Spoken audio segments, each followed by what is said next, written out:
Welcome to this video about Advent of Code 2021 day 24. Perhaps you tried to solve it using brute force to find out that it will take days or even weeks to finish. Now it doesn't matter which programming language you are using, because I will only focus on how to actually solve the problem itself. You can then build a solution in your own favorite language. Now the first thing we are going to do is take the hypothetical model number from the site, copy it and paste it into Excel. Now, as you know, the model number exists of 14 different numbers, all being at least 1 or at most 9. So these 14 numbers, I'm going to divide them over 14 different columns into Excel. And then the next thing we do is take our input, copy it and also paste it into Excel. Now, as you can see, when we paste our input and divide it over the columns, our input also exists of 14 different parts, all taking an input, doing some calculations, and then going to the next until it reaches the end. Now, as you can see, a lot of these lines are the same for every input. So these lines I'm going to gray out.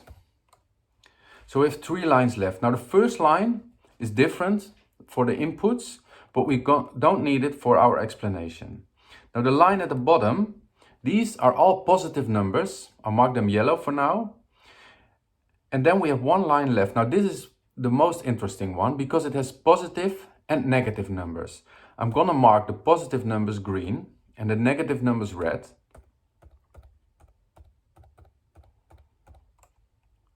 Now as you can see, there are 7 positive and 7 negative numbers. Now this is very important for the rest of our explanation. Next we are going to take our numbers and put them in one column.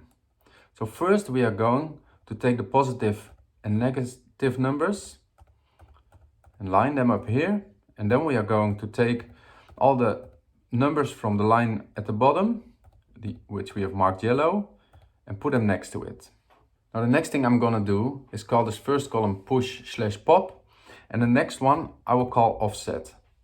Now every time when we have a positive number in the first column, we're gonna push a value. And this value is the input value plus the offset.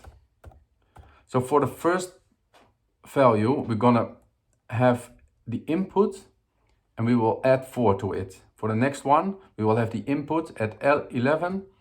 And the third one, we have our input and we add 7. Now we don't know yet what the input is, but this is not important right now. We just have to know that it will be the input and we will add the offset. So when we reach a negative number in the first column, in this case -14, we're gonna pop the value. Now when we pop, we don't need the value from the offset, so I'm gonna gray them out here so we're not confused. And when we pop, we can actually calculate the input range for the pushed and the popped value. So how can we calculate the range? So let's take this one as an example. So we have a pushed value, which is the input plus 7. So let's say, for example, that our input value is 5. So we have 5 and we add 7 to it, so we have 12. So the pushed value is 12. Now when we reach the negative number, in this case -14, we're gonna subtract 14 from 12. So the result will be -2. But -2 is not an option in our model number. It has to be at least 1 or at most 9. So let's say we have 7 as an input. We have 7, we add 7 to it. The result is 14. So 14 is pushed. 14 minus 14 will result in null. So 7 is also not an option for this input. Now when we have 8, the pushed value will be 15. We add 7 to 8 and we have 15. Now when we pop, we have 15 minus 14, the result will be 1. So this one is allowed. We can also have an input which is 9, because 9 and we add 7 will result in 16. And 16 minus 14 will result in 2. So now we know that the input for our pushed value can only be 8 or 9, and the input for the popped value can only be 1 or 2. Now let's clean our screen a bit. and set the possible input ranges next to the pushed value and the popped value. So when we go to the next value, we have an offset of 11. So we have an input and we add 11 to it. So let's take an example when we have an input of 1, we add 11, so the pushed value will be 12. Now the popped value has minus 10. 12 minus 10 will result in 2, so this one is allowed. We can have an input of 8. An input of 8 and we add 11 will result in 19. 19 minus 10 will result in 9. So we know that 9 is not allowed, because when we have 9, we add 11, will result in 20. 20 minus 10 will result in 10.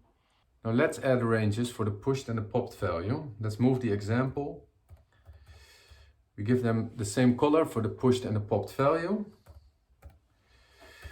And then we go to the next one. We will add 9 to the input, and then the next one we will add 12 to the input. So let's say we have an example where the input is 1, we add 12, will result in 13. Now when we pop, we will have 13 minus 7, which will result in 6, so this one is allowed.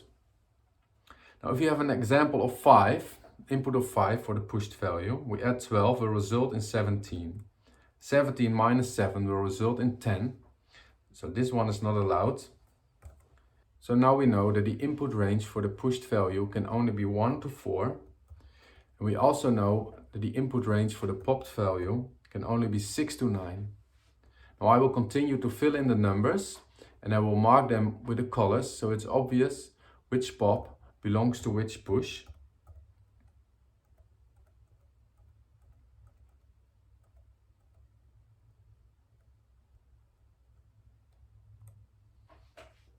So now we have the input ranges for all of 14 numbers.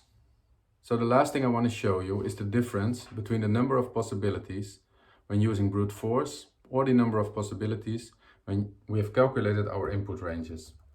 So we would have 9 times 9 times 9 times 9 when using brute force, which will result in this number with this amount of zeros when we would write it out, which is 22,876,800,000,000.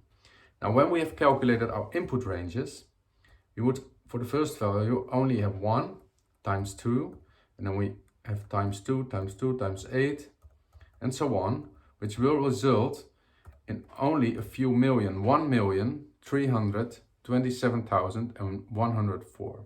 So now it's time to change your code, so it will calculate the possible input ranges, and you will have your results. All the best!